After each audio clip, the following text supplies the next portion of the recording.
Hello everybody, welcome back to Easy Weeknight Cooking with Heart's Desire Spice Blends. And tonight we are doing a great recipe for Pico De Gallo. Now, I know a lot of people really love their fresh salsa about this time of year, especially as your tomatoes start coming on the vine and your peppers are doing well, the whole 9 yards. Why not? It's super easy and fantastically flavored. So what are we going to need? First of all, we're going to need about 3 medium tomatoes diced, 1/4 of a large onion. I prefer a red onion for this because it's slightly sweeter.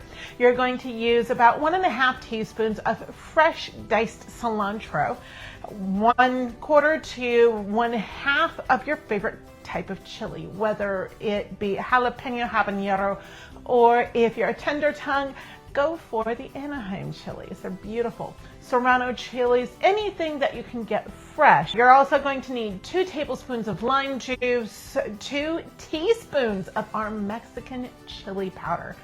Oh man, this makes a good Pico De Gallo go from good to great. Absolutely do not miss that. So you're also going to need 1/4 to 1/2 teaspoon of sugar, depending on the sweetness of everything around this, so that you can kind of temper some of the acidity of your tomatoes and bring out all sorts of lovely flavors. You're also going to need 1 large clove of garlic, finely minced. You can put it through a garlic press if you have one. It works great. And of course, salt to taste. I'm going to use about 1/2 teaspoon of salt in this recipe tonight. So where do we start? We are going to start off with a really cool little hack. We are going to start off with our 3 medium tomatoes. We got tomatoes on the vine for this one because our tomato plants are not yet coming ripe. This is Oregon. Today it was raining cats and dogs in July. Go figure. So anyway, you're going to dice this up. We've got 1/2 of our last tomato right here.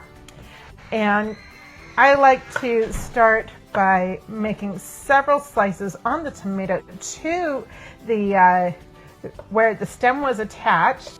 So I'm going to make 2 cuts towards the stem end, but not through it, kind of like what I do with onions, and then make slices across my cuts. So you've got a beautiful little dice here. Now what we're going to do is I'm going to take and do a rough chop, just like so, in 2 separate directions to dice this up a little bit more. There we go. And now comes the fun part. This is a total hack that you need to use.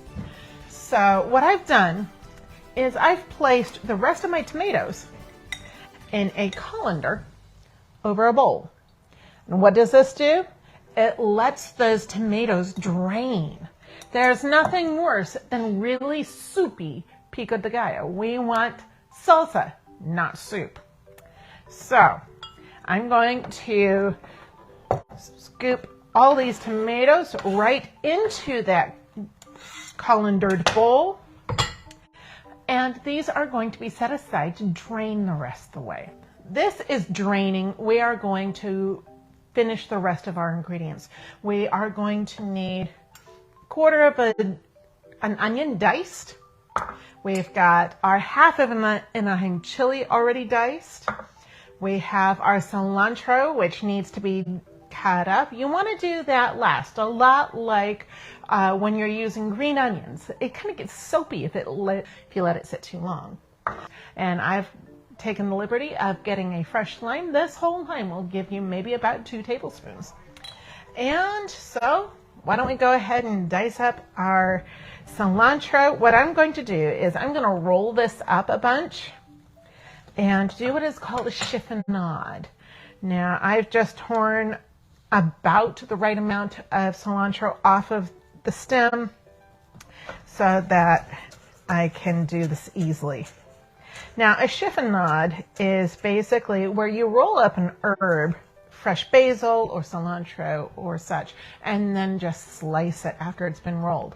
Now that I've gotten it cut one way, I'm going to take and cut it 90 degrees as well. Because you do not want really huge pieces of cilantro everywhere in your Pico de Gallo. You want small pieces so you get a little bit here, a little bit there, and not this leaf sticking out of somebody's mouth after they bite into a chip. So give that a really good dice. And we are ready to put it in. Now that everything else is prepped and ready to go, I'm going to take a look at my tomatoes. I'm going to stir them up a little bit. If I don't think that enough of the juices have gotten out of it, I'm going to press them against the wall of the colander, but they have been sitting here for a good long time. So I'm going to bring over a separate bowl and start putting in the rest of my vegetables. Get in there. So everything is going to go into this bowl right here. And we are going to then juice our lime into it after everything else gets in. I've got my garlic right here. I've got the cilantro and the chilies, red onion in. There's my garlic that got a really nice fine dice. I've got my sugar, and that is about a 1/4 teaspoon.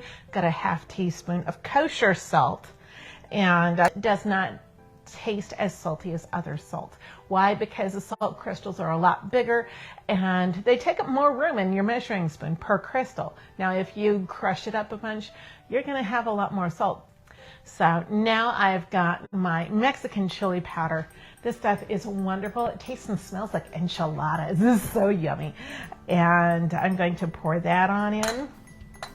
The next thing I'm going to do is throw in my tomatoes. Yummy. If you find that your Pico de Gallo is just way too dry, you need a little bit more liquid, use some of this tomato juice that's come out of those tomatoes. So I'm going to give this a quick toss. Oh, yum. I love what the Mexican chili powder does to this. Many of you are on the West Coast here. You've heard of a place called Baja Fresh. It's a fast food joint. And I really loved their brown salsa. It just had this beautiful flavor to it that you couldn't get in normal Pico de Gallo, but it was a fresh salsa. And this stuff is reminiscent. Why? Because of that Mexican chili powder. That Mexican chili powder really does add the wow factor to your Pico de Gallo. Now, we need that lime because this ain't gonna be right without lime juice. Now, what you're going to do before you throw this in is you're going to roll it on your cutting board and break up some of those individual cells inside of the lime. So let's go ahead and break that up, and it's going to make it a lot easier to juice. And I've got a really great juicer here. This is actually an America's Test Kitchen favorite, and also a favorite of my dad, who loves a lot of lemon in his iced tea every single day. So this thing has been getting a lot of use. So go ahead and, squeeze that puppy in there. So good. I love a good citrus. Oh boy, that thing's got a lot of juice in it. That's great. And it smells fantastic. I love the flavor enhancement that the citrus does to something like this. You cannot do without it. So give it another toss. And this is looking so good.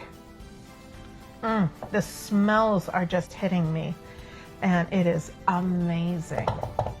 So what we have here is a truly fantastic Pico de Gallo.